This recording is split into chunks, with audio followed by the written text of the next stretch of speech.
Welcome to another episode of NBA 2K20 Roster Edits. Today we're going to look at the Dallas Mavericks.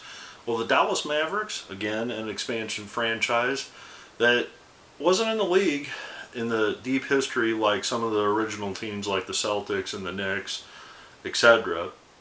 So let's just look at some of the greats that went through Dallas Mavericks history. I have 3 recommendations for this roster. As I always say in every video, this is totally up to you if you want to follow my recommendations. That's the beauty of the NBA 2K franchise. You can make the rosters however you like them. So starting out, no shock here, you have Dirk Nowitzki on the stock roster. Derek Harper as the point guard. You have Rolando Blackman, shooting guard. You have small forward Mark Aguirre.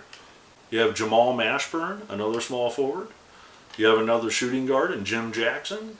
You have another small forward in Michael Finley. You have Luka Dončić, and we're going to talk about this in a second. You have Jason Kidd as a point guard. You have Steve Nash as a point guard. You have James Donaldson as a center. Jason Terry as another point guard. Brad Davis as another point guard. Shawn Bradley. And Tyson Chandler. Alright, so as I'm emphasizing point guards, you can tell there's too many on this team, in my opinion. Now, I leave Jason Terry alone because he could play shooting guard and point guard, but the 3 that I delete, very simply, are the 3 at the end of the lineup.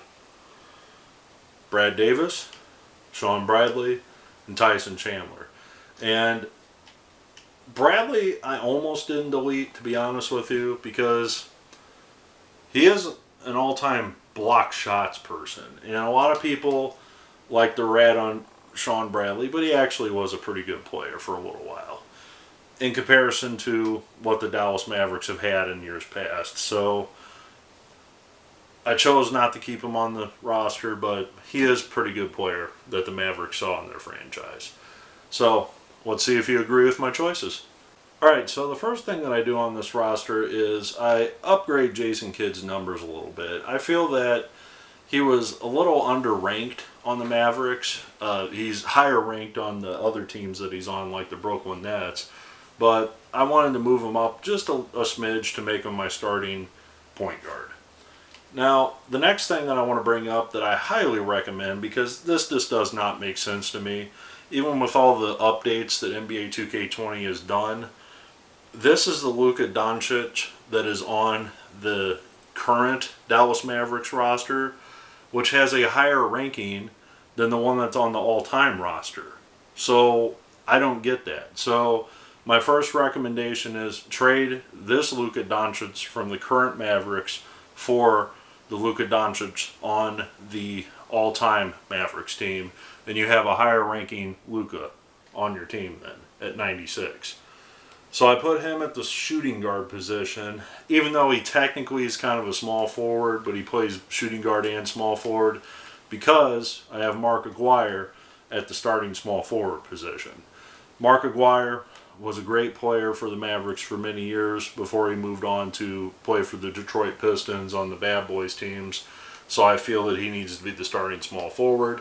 Dirk Nowitzki, we don't even need to discuss this one. He's, the all-time greatest power forward in Mavericks history, hands down. So he's the starting power forward. Now this next guy, he can either play the power forward or the center position. And I slot him in as the starting center on this team. Some people would rather go with Tyson Chandler, Shawn Bradley, or even James Donaldson, or the next guy I'm even going to show you. But Tarpley was, for a very, very short period, when he was able to make it onto the court, one of the great young players in the NBA. Meaning, he had some personal demons, and I'm not going to go into those, that kept him off the court. But when he was at his best, he was definitely a dominant force for the Mavericks. So because of that, I put him at the starting center. This is probably the weakest center on the entire all-time roster on this game. Obviously, you can move Dirk to the center position, but he's not a true center, so I wouldn't recommend doing that, but I suppose you could. But Adding Roy Tarpley to this team, I think, is very important in the history of the Mavericks. Definitely take a look at, his career stats. You can read up on his other stuff as well. But he's my starting center. Now, may not be a popular one yet, but I think this guy will go down as one of the greatest Mavericks ever, and that's Kristaps Porziņģis. You can find Kristaps on the current Mavericks roster as well. You could also take him off the all-time New York Knicks team if you prefer to do that. However, I like to use the current roster numbers because his ratings have gone down slightly since his injury. So this year, before the season ended, he was on a pretty decent, he played in almost every game for the Mavericks and was having a very good season. So I think when it's all said and done, long-term, Porziņģis will be one of the greatest Mavericks ever to play as long as he stays with Dallas. Now what you could do is you can move him to the center position. You can move him to the power forward position and Dirk to the center. However, then you have two guys that are very similar players out on the floor at the same time, which I don't know if that would mesh very well against, say, a Karl Malone or a Tim Duncan or somebody along those lines. So we would just have to see, wouldn't we? Alright, so that leaves Derek Harper as the backup point guard. Rolando Blackman is the backup shooting guard. James Donaldson is the backup center. And again, if you'd rather have Donaldson over Tarpley, that's perfectly fine. Then you have Michael Finley as a backup small forward. And also Jamal Mashburn is a backup small forward, which those two I feel are interchangeable as well as Mavericks. Then you have another backup point guard in Steve Nash.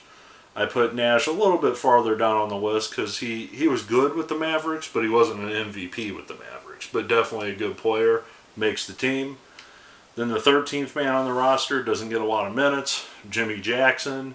Jimmy Jackson can play a shooting guard, he can play a little small forward if needed, but when you have three small forwards, you really don't need them there. So I put Jackson to round up the 13th player. And also Jason Terry at point guard on the reserve list. And that leaves me with the final reserve player.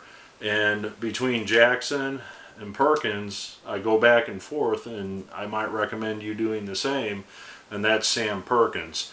Sam Perkins, you might remember more as being a Los Angeles Laker, but he had some excellent seasons with the Dallas Mavericks when he was originally drafted by them. And as you can see, he averaged, 14, 15 a game, almost 16 that year, 7 or 8 rebounds a game while he was a Maverick.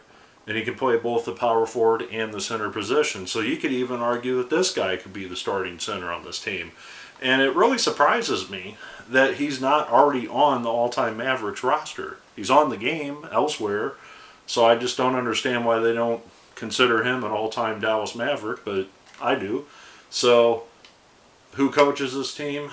None other than Rick Carlisle. Rick Carlisle is their current coach, brought the championship to the Mavericks, so obviously this is the most successful person in Mavericks history. So what do you guys think? A pretty decent team to field with the Mavericks. Overall, we're still lacking that true center, that dominant force, but maybe Kristaps Porziņģis will take over that before it's all said and done. So thanks for watching. Look forward to your comments below.